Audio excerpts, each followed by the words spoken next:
بسم الله الرحمن الرحيم. وما لتابع هو المقطوع حديثك ويرسل تابعي سكنة أو يد بالمقطوع شر ما بالي فنصة تكرار كربو. المقطوع هو ما أضيف إلى التابعي يكتس بارتن بال تابعي فمن دونه وبالي تابعين من قول أو فعل. شو قول مش فعل تفرد مقطوع ده مسج أو تنه مثلا تقرير تنه الفانات سواء كان التابع صغيرا أو كبيرا. شو تابعي صغير به يعني شو تابعي بشوك به أي بسم به بتقول طبيعي بتشوك أوي روايتي صحابية عندك مثلا أوي روايتي صحابية برن بيترن ضيعت نبأت برصالة سواء كان له إسناد متصل أم لا قصد بالإسناد متصل هبة قصد بلا تنبه. تمام çünkü أمثلة بالمقطوع زي طبيعي سجل مقطوعة جام صحيحة نصها وما في شرط صحته ميزك. تمام ويجد أنك تحب مرفوع ده شو قلنا وياه كنا تحب مرفوع ده فيخرج بقيد إضافته إلى التابعي كجو كتب نسبة بالتابعي بدركات ما أضيف إلى النبي صلى الله تعالى عليه وآله وسلم وإلى الصحابي. وانا جبت دركات مضافه بار رسول الله وبار صحابي جبت دركات شنكي رسول الله ما يقوم مرفوعه صحابي جد قتل موقوف. تعريف التابعي بك تابعي كيه التابعي هو مسلم لقي صحابيا ومات على الإسلام صحابي هذه دور صحابي كي أنا قصدي تيه وصل إسلام مريه سواء أطال لقاءهم أم قصر خازي برا لقاء وان دريج به خازي برا كم به صادر جار كهديت منجي بس. ثم إن التابعين على صنفين صغار وكبار ما هو صغار وكبار بدل بيشهدوا صنفا فصغار التابعين هم الذين يرون أكثر أحاديثهم عن التابعين. دوري تابعين بتشوك أفن إيكو فري حديث خو إيش تابعين رواية الناس صحابيا وقلت رواية عن أصحاب رواية صحابيا هندكن كأبي حازم سلمة بن دينار وكافيا ويحيى بن سعيد الأنصاري وكافيا. فهمت بقى؟ إذا وجارينا بيجي أو فتح المخيز إذا سقاوي قوتيه عندنا شما قوت لي صحابيا موقوف مقطوع تكن هندري أوي تكن هندري حديثي لذا إنما أدخل المحدثون الموقوف الذي هو مضاف للصحابة شما داخل كنا محدثة أو موقوفة كتي إضافة ما صحابيا والمقطوع الذي هو مضاف للتابعي شما أدخلوهما في علوم الحديث شما كنا علوم الحديث لأن كل منهما قد يكون له في بعض الأحوال حكم مرفوع. جان هيك أحوال ذاتا هنك دروما حكم مرفوع جوانا هي إلا النبي صلى الله عليه وسلم أنا ورا كما نبه عليه سخاوي جبوي خصنا نابع علوم الحديث شو يدبك جانا قلت نيوان أساس إيه رسول الله صلى الله عليه وسلم أوجي ويجي مثلا فاناجي دي زمان رسول الله من صحابي ذاتا قلت نيوان جي أوجي راهي دبا مثلا قلت نيوان شرح حديثة كيبن ونبليه التابعين جي أوجي نزيوانه وقرنك ومشهود له بالخير أصلا قلت خير القرون قرني ثم الذين يلون ثم الذين يلون من التابعين كيف بني قلت نيوانجي مسافة توان لازم أصلا أفجي هي نوري يعني نكو صادة جبلاهن كجوان جانت حكم مرفوعي تاني تمام چونك علوم الحديث أو اسم تثبيته أوي تثبيته أبقى خبره هاني صحيح أنا صحيح طب أن أنملي خبر رسول الله صلى الله عليه وسلم أما فناج فأوجوار شرعي فيجي يبات شرعي وانا السبب مجو بلكيش فيها او ترى فهمت كي يعني انا تربن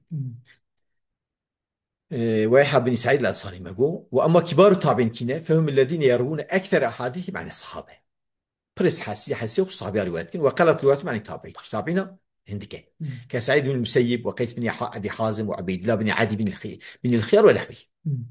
وقد يسمى المقطوع موقوفا بشرط تقييد جانا مقطوع دبين موقوف شرع اما تقييد كن شوا نحو قول موقوف على عطاء مثلا قيد كم بعطاء مثلا عطاء تابعينه يعني معنى موقوفا موقوفة اصطلاحية أصحابية موقوفة يعني معنى مقطوعية أو وقف فلان على مجاهد ماذا وقف كسر مجاهد المجاهد تابعينه أمزان معنى مقطوعية بيشه وقفه معمر على همام بس وقف كسر همام كما قد يقع في كتب الحديث هذه هي من مرزان به. وأما الموقوف عند الإطلاق فينصرف إلى موضوع الصحابي من قول وفعل جاء موقوفات مطلقات شبال إيكو تسبرت ما أصحابي شقول فعل إذا قال حافظ السيوطي والسيوطي الأفيا قد قلت أفيا قوي حديثي وما يضاف لتابع مقطوع والوقف إن قيدته مسموع أو شيء إضافة من تابع أو جذب المقطوع وقف شيء آية قيد بكي تسحك جامس فيها موقوف أما بقيد موقوف على مثل عطاء أنا قويا مثال المقطوع قول مجاهد من التابعين لا ينال العلم مستحين ولا مستكبرين. مثال المقطوع مثلا مجاهد تابعين يقول ناكج علمي إيه برحيا كارجي أي بتك نابرسة وإكي بالليجي جا أو يخناك وخروج ويخنا دبري هذا ناكين علمي.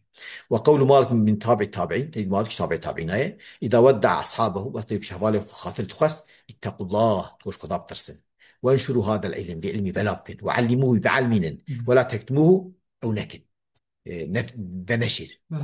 حكم المقطوع حكم مقطوعي مهرني من قديم حكم مقطوعي المقطوع ليس بحجة لا دليل حيث خلع عن قرينة رفع قرينة رفعتنا غالبا.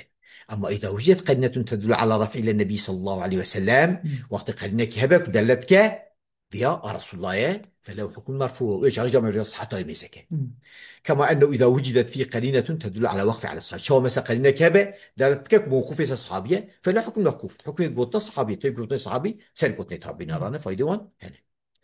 فمن المقطوع الذي له حكم مرفوع مثلا مقطوع حكم مرفوع جر هي أقوال الطابع في أسباب نزول القرآن الكريم مثلا سبب نزول القرآن بيجي سبب نزول القرآن نفس اجتهادية إذا ما يجرب هيست.